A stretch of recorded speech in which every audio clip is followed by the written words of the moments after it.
mo nyina ha emmakwaba edemoba Owia Kaseɛ mfonyi so Owia yewo Kumasi Stadium amekomo pe na yewo Premtobre Kaseɛ ebedada no na afa be fonte video so www.owiatv.com sa enso na Owia TV official ewo TikTok Owia TV Facebook Owia TV YouTube Mary Visas Precise FM 105.9 ehonso bedada no na atwa no kreyin ka fa hono ma manuan ma mutie ye ewo Kaseɛ video no so monya bi etie ewo ehono mo madam ma omemu nsem bi de editie na dika obenembo me ne de to so mako dunkru ofi champimienu ene aduonu nsia na apade no fo akonguna kruche di aguma mu semfo asem aya kroje se nyankopɔ ni suo ne no ena mosomfo abusua pani ousu aduomi me nso me ba bebo ache mako de amam se koko akwomesika ententem so a ensme de besom ena adwei de edi mu akoti ni animu no ebi ene se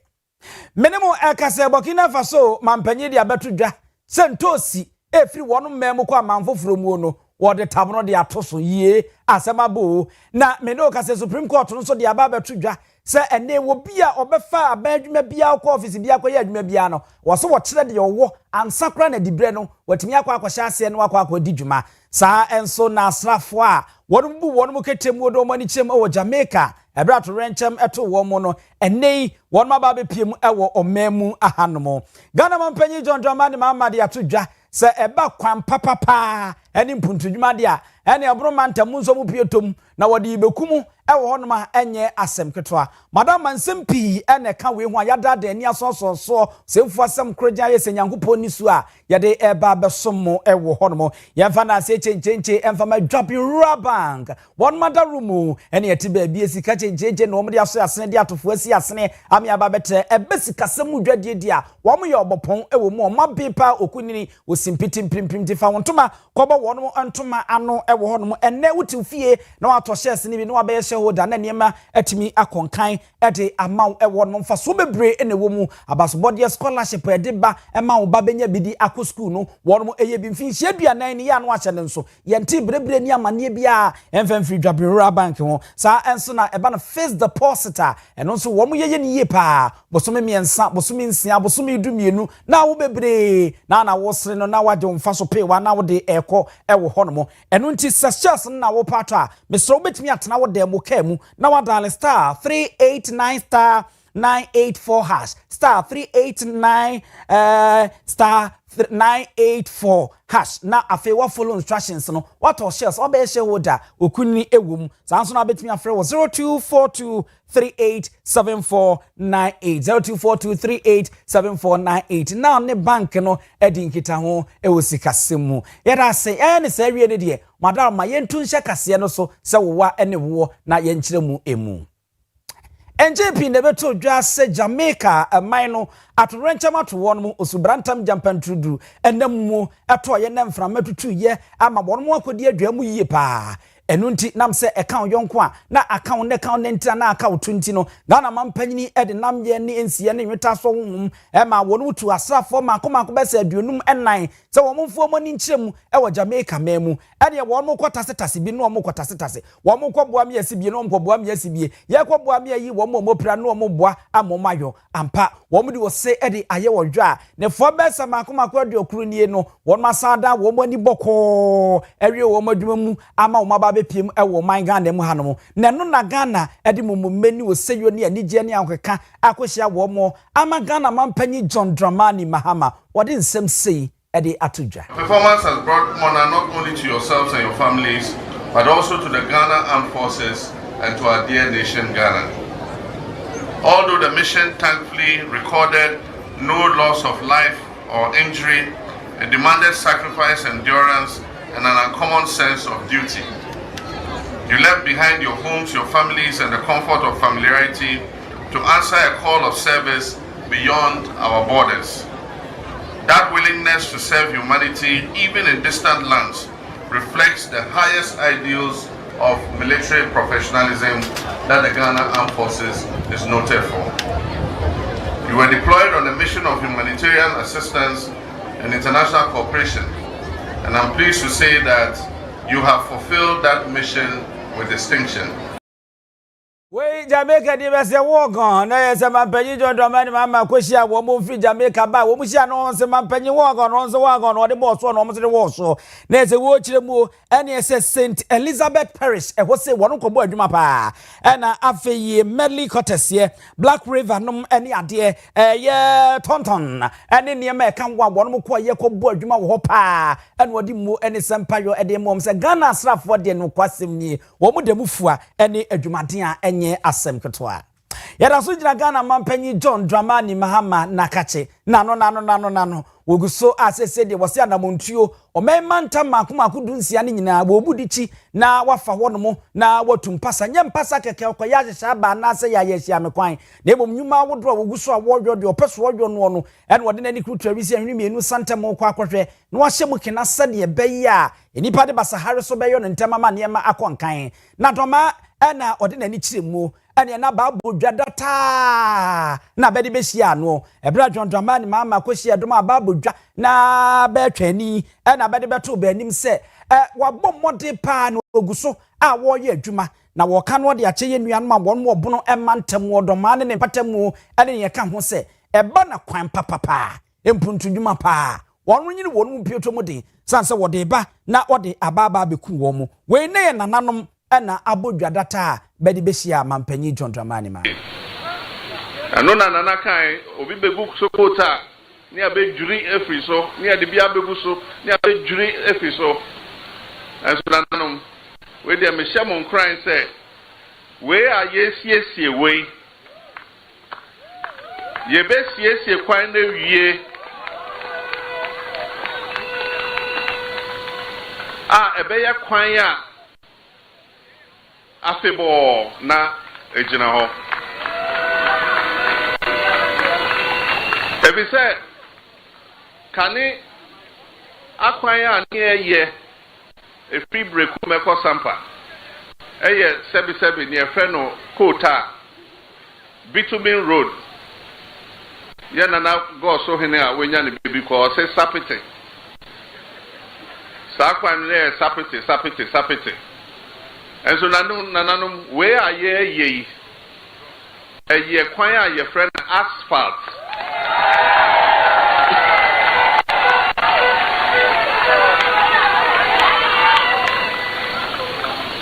kwan a ye friend asphalt na mi wogidie se afia ebe 2027 eko ne wie ye no na echese sa kwan eko paint sampa na ya yewie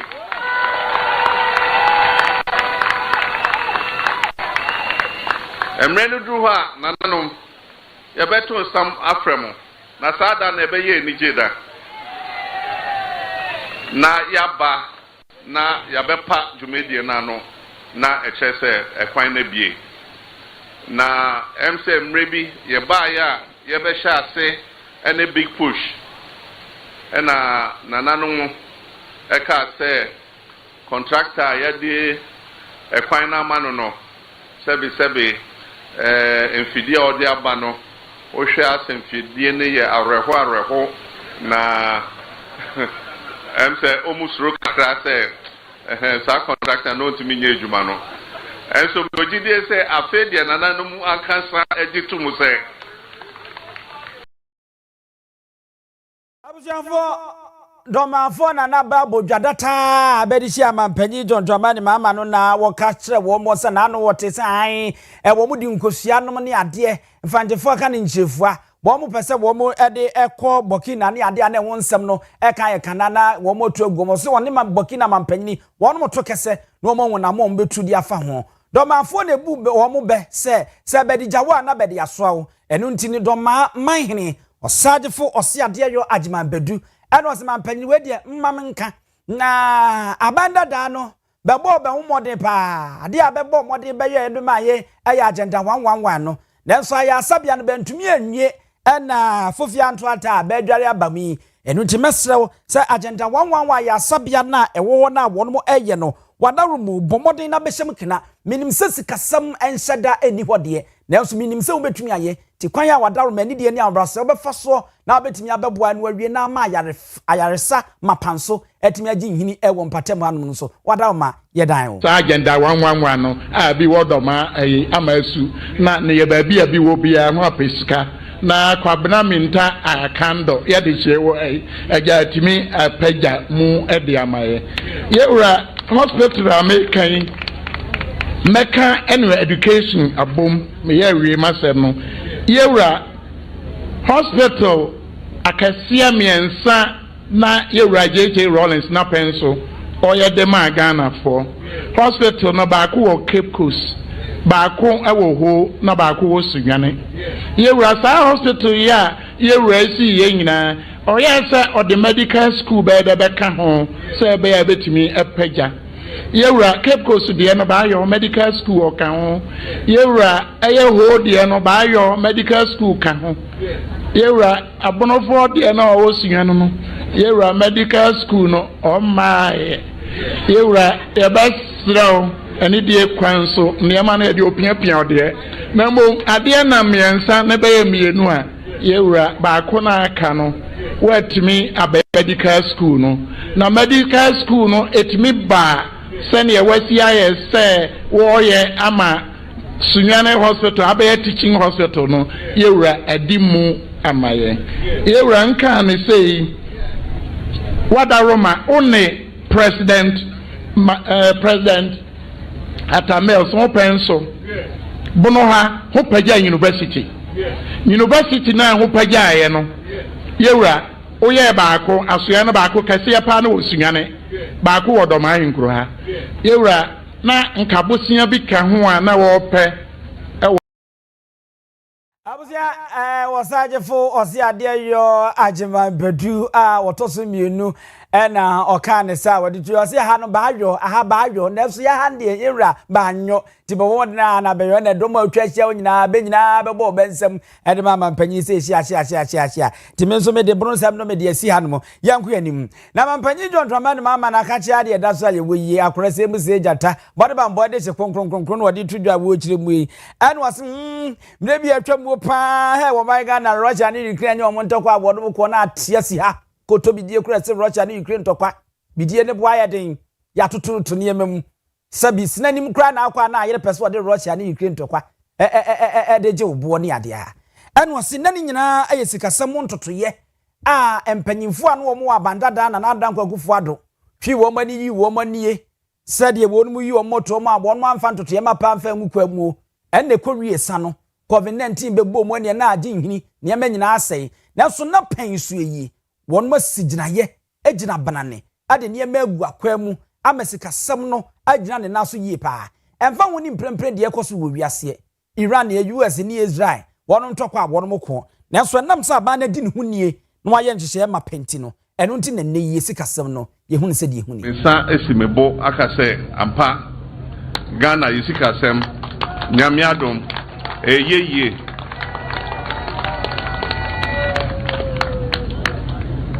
enti nana ye will be a friend of macroeconomic stability bro focusem na metimi akacho enne say macroeconomy no are stable ne ka hono so ade a bro for friend inflation eno ade a ye hwe senia enyoma bo esi kosoro efa na abra ye bai no na enyoma bo rate esi kosoro no na ye 23.4%. Eje se uko jina ho na wo beto ade na ye kanebo na waka se ho nto na wo kohwe bibi fofora na wo bekọ akohwe ho no na eho bo no e wo soro chen we wo be san aba no na eha apagya eche bibia wokoye no any a friend inflation na inflation no na 23.4%. ene nana meno ka say inflation na ti aba forma aba 3.3%.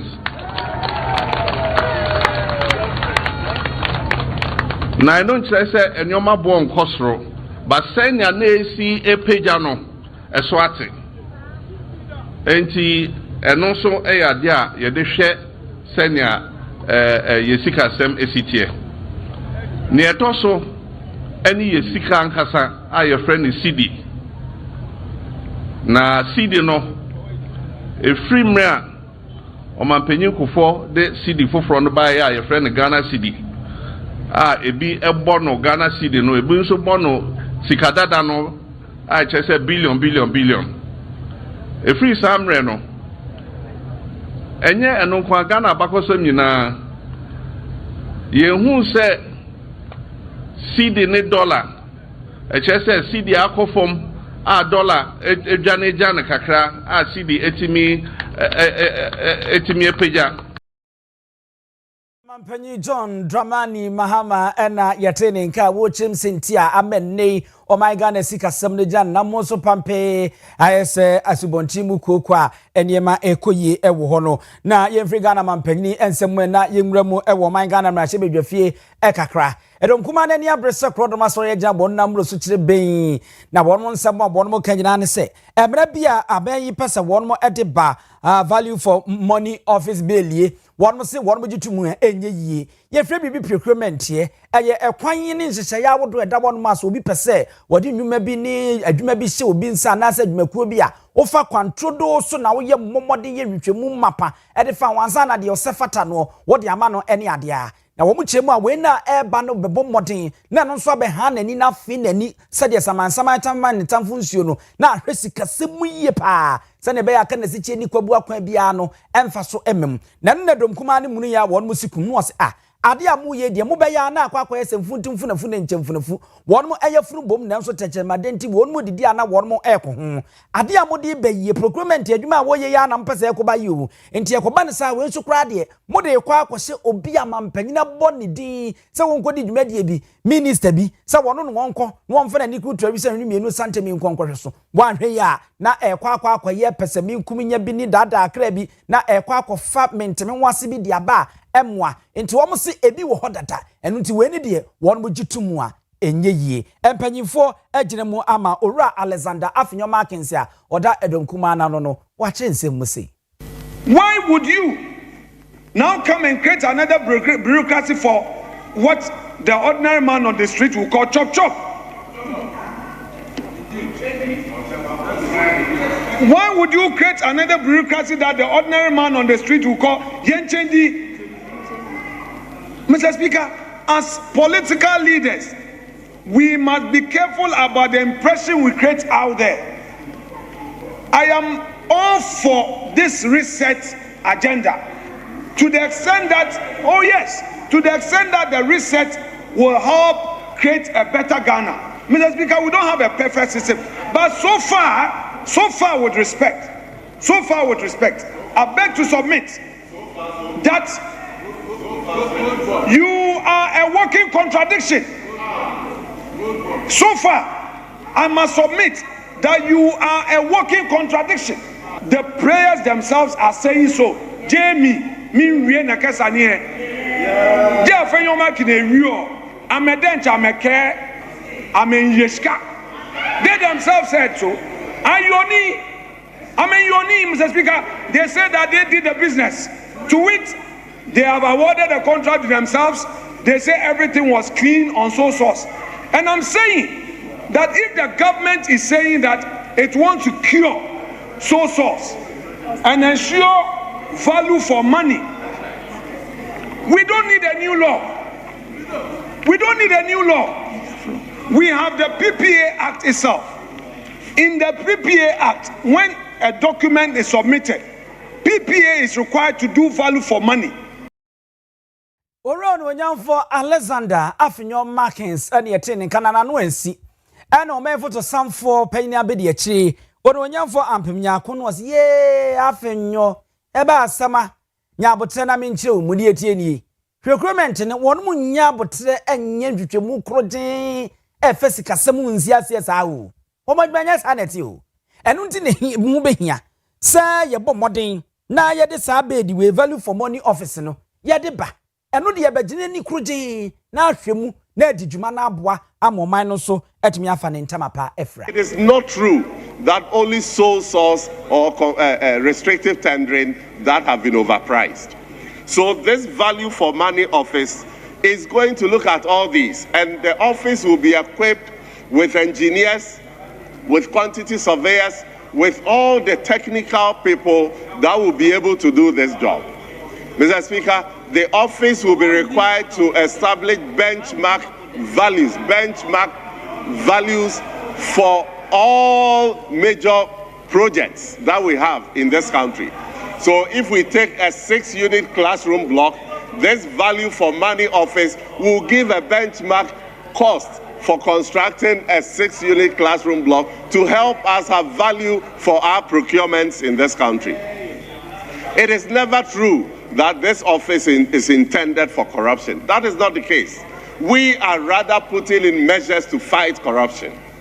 We also, in fact, we are those who are advocating that we must minimize sole source and single source contracts in this country. And the exception rather has become the norm. That is what we saw under you. And that is what we are changing. And we are bringing this as an additional measure to make sure that every contract we award in this country is giving value for the Ghanaian people. Achamini, when you did any Brazil, and you were your granny and your secretary, planning can ye be kundi etwetiao. Yani any abre said maybe better why a master and the papa with your penny that they cracked up Debbie. Or say a grace in the any room. Mr. President, if I contract a cook are dear way, I was just somewhere near Renia. Your Renia who said was your penny na bang. To an honor the any de man fine, cook one more canano, and your man could tear you on contract in the atunche, and you're fine. Now, a cobani say, well, cook one said that Jumel Cran Quay, no one, young Famanoa, and only a bit chumony dear year through, Tia Cranny ever be a home day. I'm a near met me a jan and also, now and for so pay one so abem ediama so for abedi echira wo hwesika sam so yera ampem ena yetene nkano yentwa so ne yeda so ewo my Ghana mrahye bedwafiwa edom kuma na yo madwen se wo mbobo moden no mo de wo mani kutari se mienu santa media te ho no mo de wo mani ahwepa no ma hwese ne be ya ba ne begira ne namuru so pampe no bo adwumaden ede ama Ghana fo nyina nti wo mo nye wo madwen so mbeto nko no ma ko mo ni aguso na aba no aye wo mo kana sichie afa kwabu akwa bi so edi bone wo mo sese wo mo yemu ahye wo mo pa wo mo bobrim eni se wonre pa besa afi ba akonie ama mpanyi John Dramani mama befa akonwa yi se Ghana mampanyi no tena so yi ne ni adwedie bia na adwuma bia ye adwuma bia wo se enipa na eyo bia no ne bra efumagudi a Ibrahim Mahama bibia Ibrahim Mahama no se da bi o ade na ekọ na ehu pa ekwa yese obi ni nua ene agya mamu ne ade ama wo mo ana wo mo ehwe we nipa no wo kasa wo edomkuma ne dimu ayo no nyamfo kwaku ampratwumu sapon wo wono ena no wo kasa ede ama wo mo sasa wo niema ekọ ene kwan ya mampanyi John Dramani mama afaso na wo hwa ene obekọ na asoye ebo modena edimu akote ama niema atimi akonkan CEO obekọ no na ono mom eye bia na ono no ekasa ede ma Ibrahim Mahama na dwumakuo obekọ ha na we no ye tuapam mu de ma no enti ese wo mo na se atwa wo ho aba behia gold board sami jamfi no okasa de ma engineers and planners eye limited ye ene what gold board so gold hu dwa no odie enti wo mo ankrofo ne ye de wo matototo a ti gold hu dwa de bia ba ya ne atam no de ama no eno no se ye nhwe ne ye ya hwe adachi ahwe ne atukotie e de san ye yem. Now Ghana stands today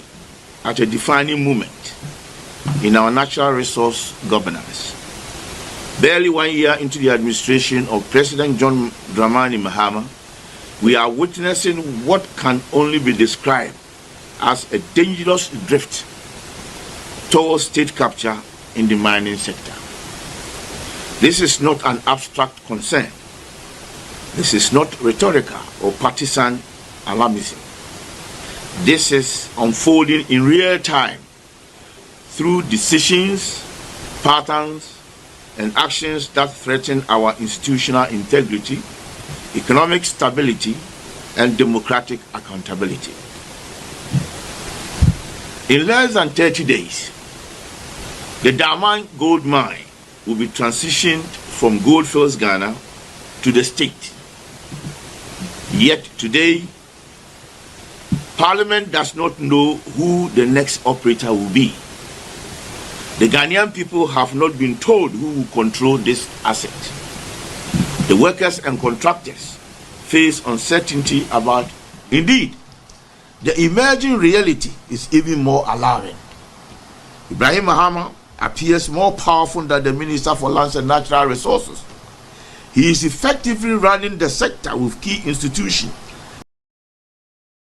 No. Eni owura Ibrahim Mahama anwode ekura ni tumi awo no. Osomra here ensase eni mu agudi e bo ade oborbode ade aduamu di amaye no oni sa tumi ni bi. Enti ene akoye se asoye here ensase eni mu agudi ensam so de medi tudu yi. Ibrahim Mahama ene kura safoa no wonu obue wonu wo kire ne enko ene ne enko a e wo se hwe ne yewura kwaku ampretwum sapon ena yete ne nka no. Koko fo ni aban ti ado anwoma so na nanom akuafo wo Ghana eni wo mududo na apala ya kakre wo mu no wo se agya wo beye ne den eya wo maso mu saa enti wo muguso wo moti adankra ye mu mboso dwetire edigu Ghana mampanyi John Dramani Mahama amamuo so na anokra de mote sa santemantam ma ba ko so wo bebom mampanyi ni dua na wo wiedua na wo de ne yene ne manyina de aka owura ba ko so se Mahama wote ye ka a chese ni nyina eguso a etwa ngu e wo social media ahodo yi so na ene koko board opanyina won na chese wotua no etibrekese e wo ho aye Dr. Randy Abi na nananom koko akuafo ba sabia won magye nyini no magye nyini e wo koko adwuma no manya abasobode echenkyenche we nyina si aye Netherland broni kromu e na omkwaje sa abasobode yi na chese won matwa hia won mo eye eho abasobode kakra e de am won mo eno na ye Randy Abi di tudwa no wochem sa ai ekwasem ni obi obeka sa enye ya bia boboa ya pa koko no a wo mate so no ya nanso no na hu behia se wo se won mu twan so wo mu yiso te so se ne be betimi aboa ama o meya timi abo no ho bra ama ne ma akonkan se de nyina ye nim no ewiase se ne asi ate de aba fom no wabona nanom koko akuafo aba so se mo nkoso ankura mudim na mo nkonkoden emfa mo asa ne be ya ene ma betimi akonkan de ama na nya boa padwo ena koko board no enam so neye o mati koko boso and is approved to pay the farmer 2587 whilst Cote d'Ivoire is paying 1400. Don't believe anybody who tells you that we are going to reduce any prices. Look, at the time that the decision was taken to pay the 2587, we were looking at an FOB of 42. Today is around 3000. The farmer share of 90%. Mind you, the NDC government promised 70% of the achieved FOB to the farmer. When we had to reduce the price, government, to minimize the impact on the farmer, decided to give the farmer 90%. Today, that 90% represents about 130%. And so government is subsidizing the cocoa farmer because government is paying the cocoa farmer $3,870 per ton when it is sold for $3,000. So how does anybody go around to create the impression that this is a government that is insensitive, does not appreciate the farmer, does not want to burden share with the farmer? It is not true. Let's separate facts and the truth from fiction and political propaganda. Abuja orai ena motesa wo kasa wade nsam edi tudwa Randy Abi se enya no kre se niam bi twaku sai wo mo sa ba beti koko buo no kra eso ho ena wo se woten se bia twadu fatugu baby nya de on beti koko buo so so ore Ivory Coast koko buo pa mo de mo mboto baako ene de Ghana eye ne hanom a enya se ye wo manika nenso na eye pa kyese ebebo ama nema atimi akọ enkan yamfi ani nchem wonsem kro ye mu yenko ononyamfa won wogya de matemamufo mo wodwo abato mpesua so owura lawyer Kwabena Boateng no se Randy edi adea edi enesi ye na dan kwa kufu ado peso ne MPP amanyuko ye peso se ne yebu aman wo man Ghana ma no koko boya ti so o na so nam se mampanyin nim de na wonim wo manfa wo som wo mo ne adwuma wo mo elbonti no wogina ne namro so mebo no wanhwa so anyi so ante so kapre ba wode ma wo mo na ne de enesi se chejama se tumpa na yi ede ne te baida wo mema amana ama akase yi motimi ate koko bo se hu ama koko na nanom akuafo won nsuru mu ana ate abeka se aya mmako ne de sa wo mo ne ade a wo se sansam na Randy Abi ene ndisi amanyoko ne ka no wo mo gitum na enyeyi wo mo gitum akina nso enyeyi wo mo hwe no wo mfa bodada no emfa ma na nanom akuafo me wo fa no yina ya be kai se biribi e twemu na mamuo no ne mu aye ne biase nyina ye de papa nyina ne ya de ekodie wuo bi obesinse ye ko mu a na ye ka ho asem ani yi abrofu bu awo mu ahoboa so mo akwantuo no ye nyina ni se de omu fa ye se mo kai sa bra ni so obi nko obi mma ebiasi gedi ye nyina ejina fa sa bra mu an biasi aye de no mpo mampeni nanado eni Dr. Mahmoud Bawumia wo muti koko no so ana sa bra mu an ye nya haban pontinwe koko no mo te so ana bele ye ndi si aban no aye yie no abeni eti koko so wo so mabu ye pasi apre nu won so mabu ye pasi apre nu entime ya sem kan ye ba ko pe inu sa bra so amuni ye bedi komo na mo so maka mo dia kire ye e mo ye betimi asiripi sa na mo tu aban ni yitu no e pasi ebuo e na ko obu ye sha aban se enimu yada ye nim se bo sha wadi ba akoko no no mo se se no beto no mo so beto no say na kire se million no ma ko say so sa mo so beto no e na ye 3000 no no se ye wia mo nyesa mo se ya bronfo e bo ba ye de bronfo no tuampo wantimi tuama ni ye e de wa na mo ye bro no say there no ma just crom for and so ne wo ba ye dia crom for du tiampo ntimi mpia eti wan na eja abo ye crom no e no mo se wo no a orura amra nim ni lawyer Kwabena Boate mra sebedwani e de matemamufo a wo no mo ewo edwoso abato empesia so na ya santo ano no odi akon anim wo ono ni krom enro yenko na yentra so na yemfa emmamon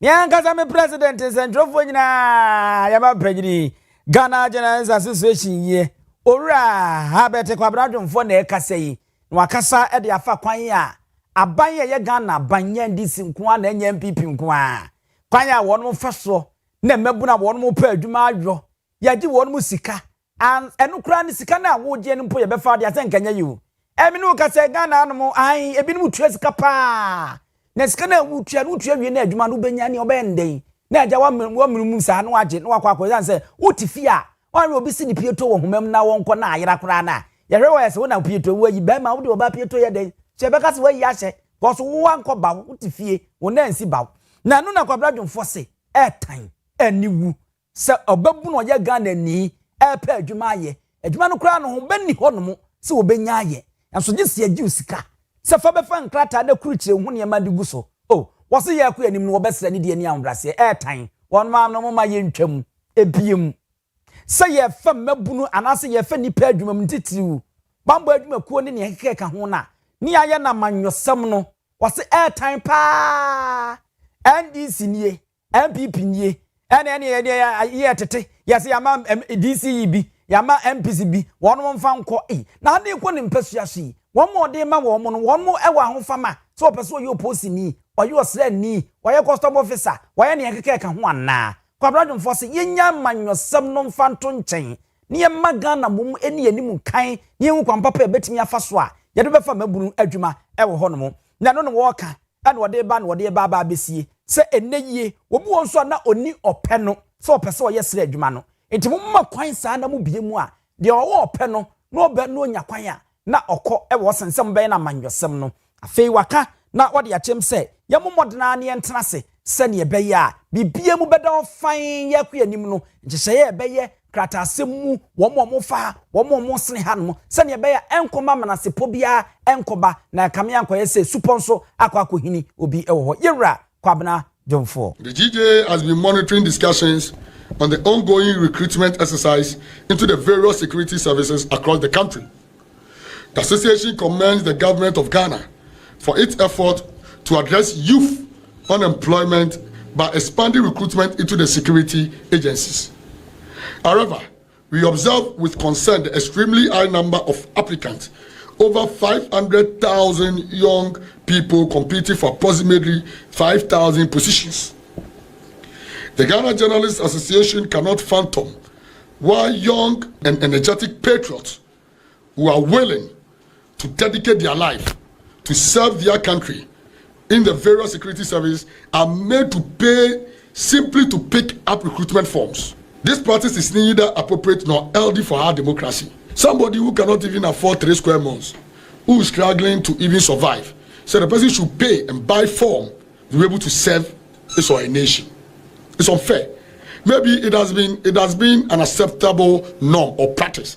We have accepted this norm over the years, but the time to end it is now. Going forward, successive governments must do away with the practice of compelling individuals who wish to serve in the security agencies to purchase forms that do not guarantee employment,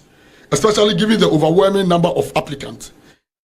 Abusia Ghana Journalists Association one more penina utia one more Robert Kwabrajum for any attending Kayankwa Mano Sutiawa na yani Yera Kofi Admako Mensa encoding Komajum Tani at the man tomatoes cargo importers here any encoding Koyanite say Bokina minor one of the tabono at the Atun Tosia every one memo Aquaman would draw sono Yankoba Unkomo Oraya Mohamo Akaba Eba Owia Kaseɛ.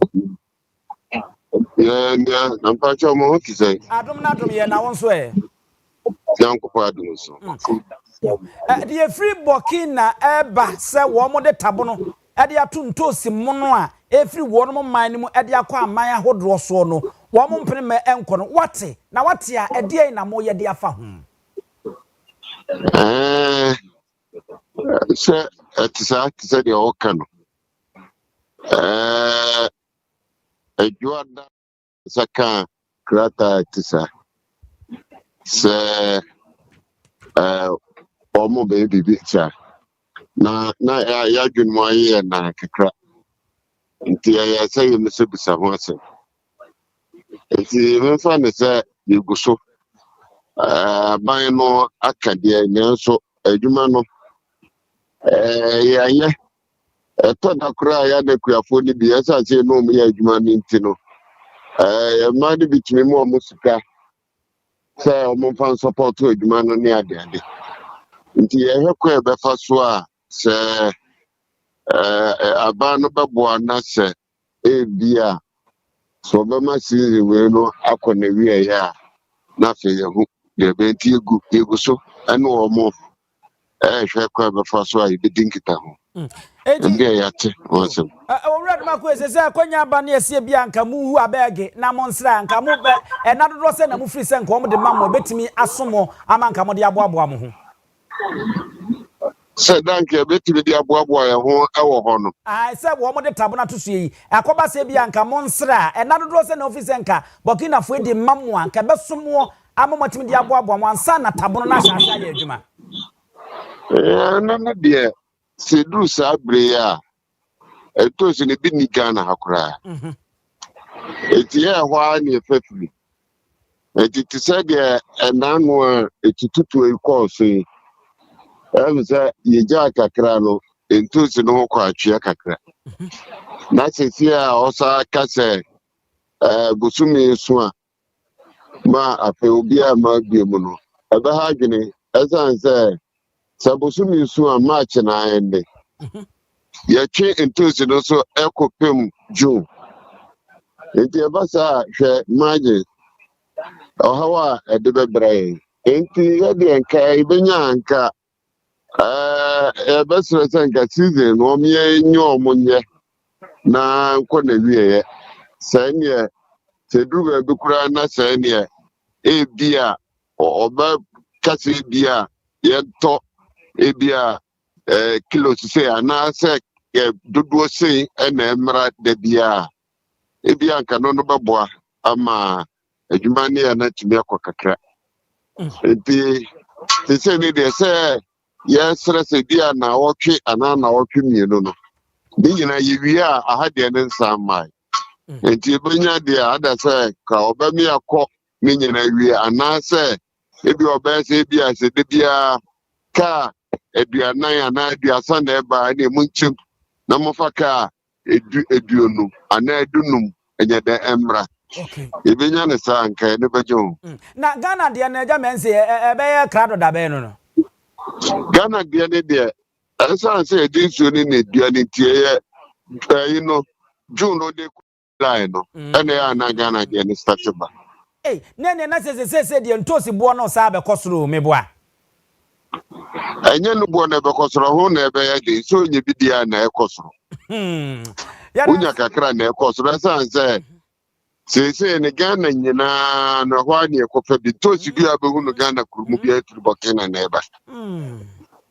Enti so kasa mi ma yenye bi kura na e de abaha. Ne humpa akoye den anasa ne bo akosoro yo yada se ne wo bra no ada agye awunya ede ma ye yera kofi Let's read them as a pa no more cheerful.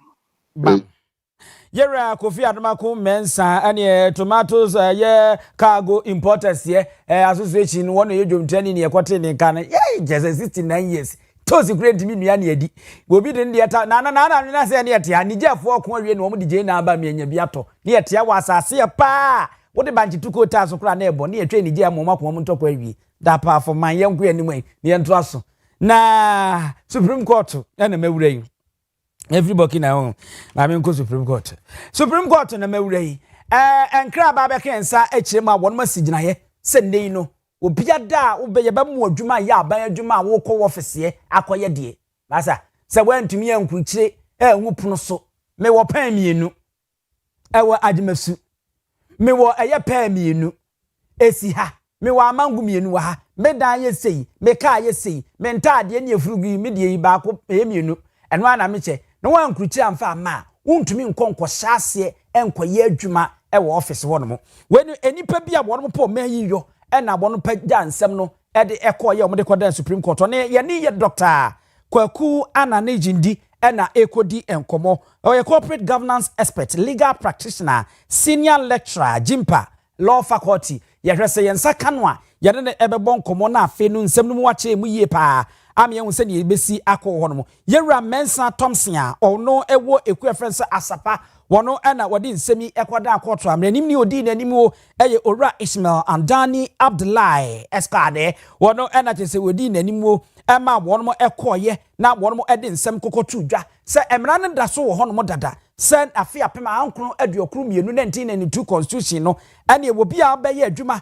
ewo office bia no ewo so wo kire se de na no Ghana mampanyi John Dramani mama de tu dwa wo hyeya ma sese yenim de akwakosie se obi a wanfa ma bia no won beto aso yenim de akwakosi wo hono na eno na me ne wo ekasaye Alliance for Social Equity and Public Accountability asepa wa Mensa Thompson edekoda court no se article 286 ye won momode no nhwem afia pema ankro aduokono emienu ya mamra no mu article 1997 article 550 and article 286 ye ni nyina won mo hwe na yenhye sene beye a enipa na ya bondi na ọkọ office akoye adwuma no obedi kan akere ne wo ne wanya ne ekura no ansakra no watumi akoye Supreme Court no e de aba betu dwa se asepa ensam na omode bai no won ma agi atuma enei se wantumi ensi gina ye no a na wokọ se wokoye adwuma na wofum omane mra watomra emra no ene obedi emre pam ne nya mpanyimfo maben ewa kuni ani nti ne hwetwura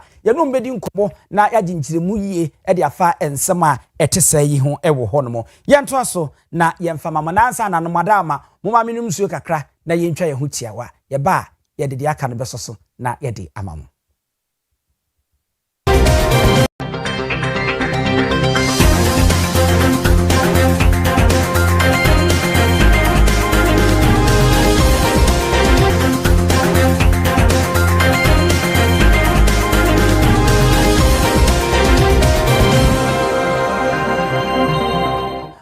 Abusiafo ya damase se mwatwen yen amayako ababetomo aha ayo Owia Kaseɛ mfonyini su Kumasi stadium amekom ene wo precise 105.9 FM Kaseɛ su etwa no ho ewo no ma enye asem ketwa afei yento aso na yemfama mare visit social media wodo nyina Facebook ho TikTok ho ena afei YouTube ho nyina so no ye wo ho no nti follow na share ye niema no efama meda se waye ne saa yenuanu muslimifo eko esinanim bosome akwantu enya asem keto a nabuada akomkyene ena wonmo kwakwakyene ya ene ade ema niema eko nkan ewo honomo na eno ene nei wonmo hwese ne be ya wonmo ebewie no kra na maka akire na omaye nansa na wonmo de akwantu no be wie no ya na wonmo hwe se owia no ebepue ana asaseye na no wonmo mpanyimfo a wonmo da no no babusiafo mamenko na yenkodi nkomo we mra ye ba ne aba beto so ye ne Dr. Kwaku Anane Jindi Jinde wono a corporate governance expert, legal practitioner, senior lecturer, Jimpa aye law faculty. Wono na wabeka yense ni di nkome. Opanyi wadaroma memwaha emwakwa baba Owia Kaseɛ mfonyeso. Nya me yuzo na kuma se tisen o. Akuma se de boko center fo wo na so ba bia wugina ho boko de. Oh, nyamiti ase. Nyamiti ase. Ye hunye. Ani o tiase de na ye wo nso side. Ayi jina ye Supreme Court yi asie yi. Esa na ekire pa. Yo minua mame na wase na minche ochi. Ne etia ni se. Enya de foforo. Uhwe 1992 constitution numu a article 286. Ekire se obeye public officer. E mo say would declare asset. Odi tuja wajapade awo. E ka wudie. The constitution no entimi nko into details. Ena yakwa mra Act 550 of 1998.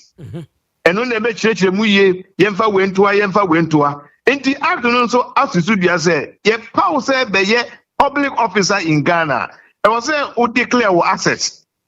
Any liabilities e ka odi ni amanfo odi di wonka e was say o declare ni nyina. Na e was say constitution no kire say it shall be made before taking office. Constitution no asisu dia e was say we declare ansa na wa hia adwuma no mpoase o. Oh, okay. Na act no e ka say oh ubetimi anya 6 months bi actually 6 months grace period ansa na what ma declare. E ho na obi di court say yes na constitution no kire. And the court no emfa cheche mumra samra mienu we fa na wo say ye di so.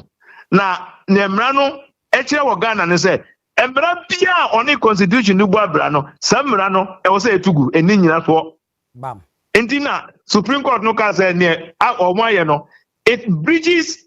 article 286 of the constitution e koye sa so dia embra bia eni constitution no fa bia be boabra no samra no e wo say etugu e wo say ebugu enyemra eno na Supreme Court no e ka nura no na we will be say ehinefo na won mo ye kasa o mo ye public officers a ehinefo no ne ye ka won mo asem yi mini o mo do so bo mi nana office president vice president ministers managing directors CEOs custom officers ama trust some rank presidential staffers MCs ni DCs o mo nyina e ka ho Shiraj board to kahun police officer and they say military near ya second due to a public office. Omunyina ka they are almost about 60 people. Listen also. And you omunyina MC, DCs, CEOs, managing directors, presidential staffers, presidential aides, vice president, president, ministers, speaker of parliament, High Court judges, Supreme Court judges, Appeal Court, Court of Appeal judges. Omunyina ka hu bi. We no samre yi no bibi sayi. Eti we mfa so be na beba e de ama o man no a ye ni abere hu ya ye kan. Minua wo pese okutia katahwehwe ni proya. Eno ye one tool a ye betimi adia fight corruption in this country. Ne etia ni say nipa no se kokwa na ne ma appoint me say me na ye minister for justice. Me ba no e was bitimi kire se ansana mo appoint me no na me wo efie mienu ba ko wo kintampo ba ko wo nkrai na ba ko wo mami krom bamboy after 6 months no usan hwe bu so say anani obey ministers no within the period of 2 years was it sit down by 10 yem fan tutu hu na katua oje no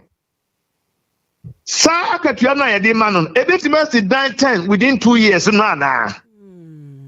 say one demand explain here emrabi so I refer no unexplained wealth ajapade bia wontimi nkyerɛkyerɛ ba bia onye sika de yes ajapade no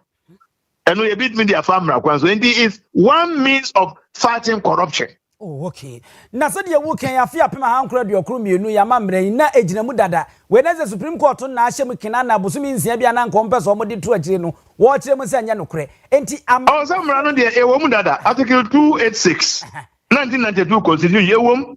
enti de na mpese ne say enti amanyofo yi ayeboa payo enti na no mo mfa ni dwuma na sesei mean bo me na we dey aka em say boapayo na mo mfa mmran so nya dwuma abeye onim kro bi a ye mfa mmran nya dwuma say ya o kro bi a unim mmran so mfa mmran nya dwuma say ya na be kono but when anka constitution na aka o hwe ye mmran mu a constitution no is the supreme law of the land na constitution na aka no ya mfa nya dwuma ye ni na mu almost 32 years now be still be aduri na me dey how many say declaration no kra no o dia declaration no a o dey share every money koma auditor general say on fanto o na o dey koma auditor general or dey acha ni debt ase me kwakwa na na metu me dey hu say dey o dey koma auditor general no ye no kra na say ne no kra na wo say wo mo dey beto abonten mu obia de na anga wo say dey to abonten say me be ba no na me wo dan say me wo cast say me wo we say na wo dey ma auditor general say on fanche ni sumi ase a dey na waye so dey be dey hu no onim we nyina ka say eti we no so obi anwa aso twen ne say na tie oh minion say obi anya no uni mami mfa we na me ni lawyers bi kasa eno mo ka say it also borders on privacy obi aja pade dey how say ye 22 eno mo ka say well say wonye public officer uye one kasa wajuma dia I'm not interested who do pray me 20 kra me mfa ho but the moment I buy a public officer wo so mami no dey e wo say hu ba bia waja pade wo it that's the other side of the argument it is say ne aka ne say e wo say ye share aban no ye share aban no kiti say aban no ntiase nso a obitimi di court okay na court wako siki a release of mandamus no say court we share nipa no say ansana oba be take position as minister no declare asset na court e masa order no court masa order no the minimum me say o me so because o man this so it will amount to contempt of court enti aso twen ye contempt kwa keke won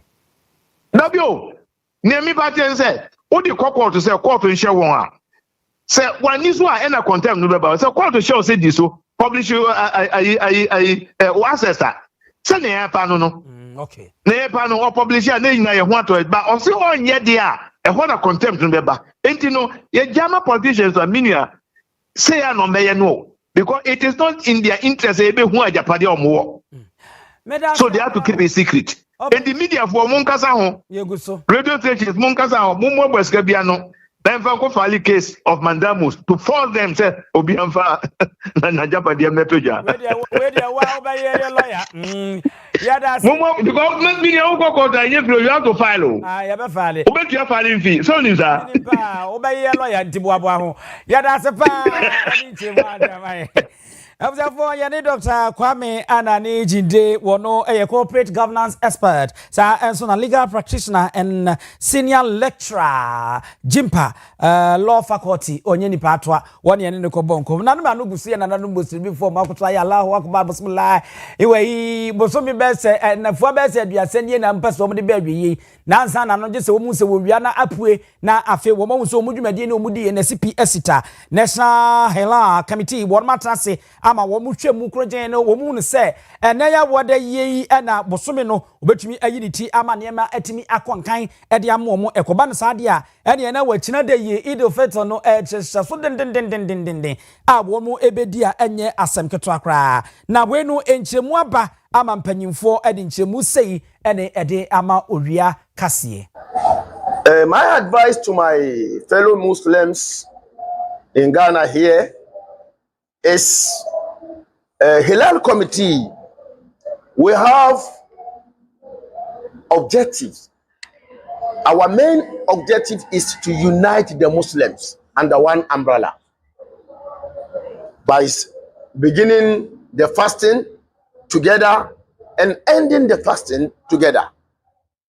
There is only one way we can use is to depend on our local sighting. When I say our local sighting, it means we sight our crescent in Ghana here in our country, not in any country. So if we are depending on our own crescent here in Ghana, inshallah, I know that is the only way which can bring the unity among the Muslim Ummah in Ghana here. So I'm advising my brothers and sisters in Islam, please, please, please, please be with the National Hilal Committee, because we are on course. All what we are doing it according to the tradition of the Prophet Muhammad sallallahu alayhi wasallam. Naam. No na say National Hilal Committee won mu nyichemu omo de abeya we every chief imam na so ye pe omo de nsemi edi hwemu de abe na